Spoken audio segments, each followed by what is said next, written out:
O presidente do Tribunal Superior Eleitoral, ministro Cássio Nunes Marques, nomeou a advogada Fabiana Cristina Ortega Severo da Silva para o cargo de vice-diretora da Escola Judiciária Eleitoral.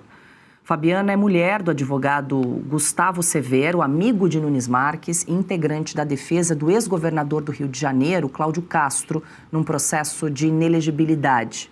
O ministro já se declarou suspeito para julgar processos em que o advogado atua como defensor. Segundo o Tribunal Superior Eleitoral, a função não é remunerada. O TSE informou que a nomeação foi feita por se tratar de uma advogada com atuação na área eleitoral e que a função será exercida de forma voluntária, Marcelo, de forma voluntária, sem remuneração, ainda assim, embora não seja ilegal, mas será que tem a moralidade aí, né, essa proximidade tão grande aí com o ministro, presidente do TSE, Cássio Nunes Marques? A gente lembra que a Fabiana, essa advogada, também já trabalhou no gabinete do senador Chico Rodrigues, hoje no PSB, aquele flagrado com dinheiro escondido na cueca. Os antecedentes não são bons, né? É muito ruim que esse tipo de nomeação, em geral, atende a algum tipo de critério político, né? A Ana estava falando sobre esse país pelo qual eu sempre fui fascinado, que são os Estados Unidos da América, e as diferenças que existem, né? Tem coisas que realmente são talvez da cultura de cada país, né? Essa questão das nomeações é uma, né? Os Estados Unidos usam muito pouco, se é que usam, o concurso público para cargos públicos, né? As nomeações lá são frequentemente feitas com base em indicações, só que a responsabilidade de quem faz uma indicação lá é uma coisa completamente diferente. A indicação tem que ser pautada por um critério técnico, tem que ser pautada por um critério de expertise, de conhecimento da pessoa para o cargo para o qual ela vai ser nomeada, sob pena de quem indica, né? Quem indica um incompetente por ter relações de amizade ou parentesco acaba ficando desmoralizado. Aqui, infelizmente, a regra é essa, né?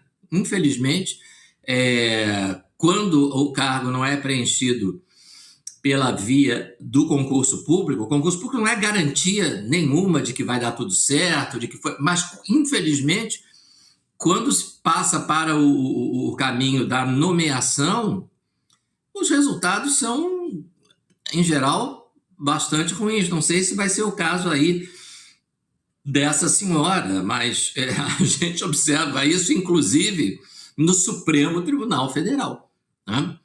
As nomeações para ministros do Supremo, nos últimos, pelo menos, 20 e poucos anos, têm sido,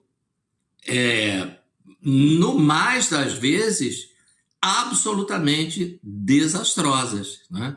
Por quê? Porque elas seguem um critério político e não um critério de capacidade técnica, de conhecimento jurídico. Não vou nem falar da reputação ilibada, porque isso aí, acho que no momento não precisa nem ser comentado, né? Mas, então eu sempre vejo com muito receio esse tipo de nomeação. Não vai ganhar nada? Diz que é sem remuneração. Sem remuneração?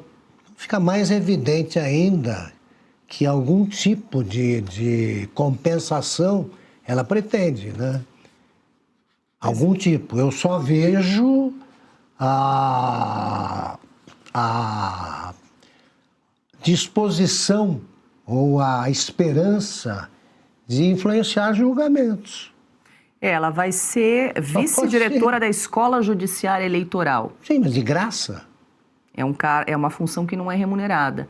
Mas, às vezes, tráfico de influência, a gente não sabe exatamente o que, às vezes, tem por trás de aceitação de um cargo como esse. Ele não deveria, pelas funções que exerce, despertar esse tipo de suspeita. Exato.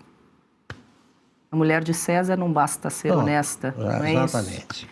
Bom, deixa eu aproveitar falando em indicações. O escritório de advocacia da ministra do Superior Tribunal Militar, a Verônica Sterman, recebeu R$700 mil no ano passado de uma empresa cujo responsável oficial afirmou à polícia que era apenas um laranja. Verônica foi nomeada pelo presidente Lula para o STM em 2025.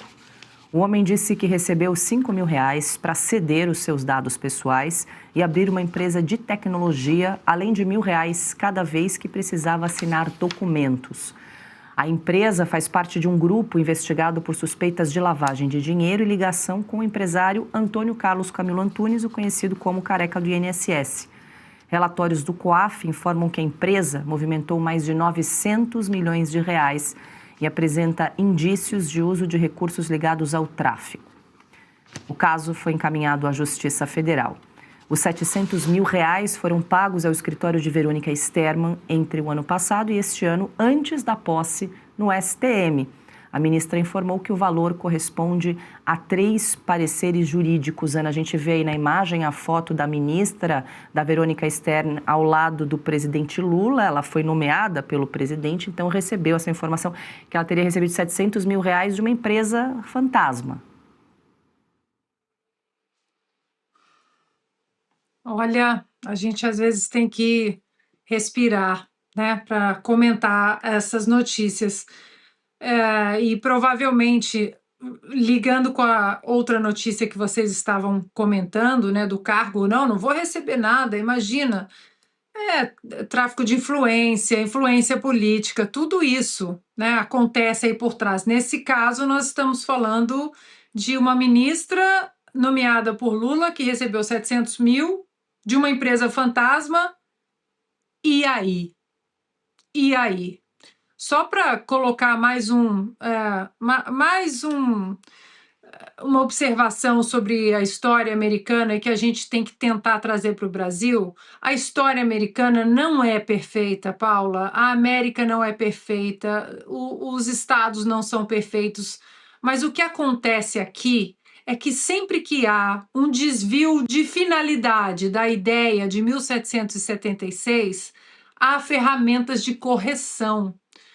Checks and balances. Nós temos isso na nossa Constituição, freios e contrapesos, é lindo, só que a gente não usa porque não tem como.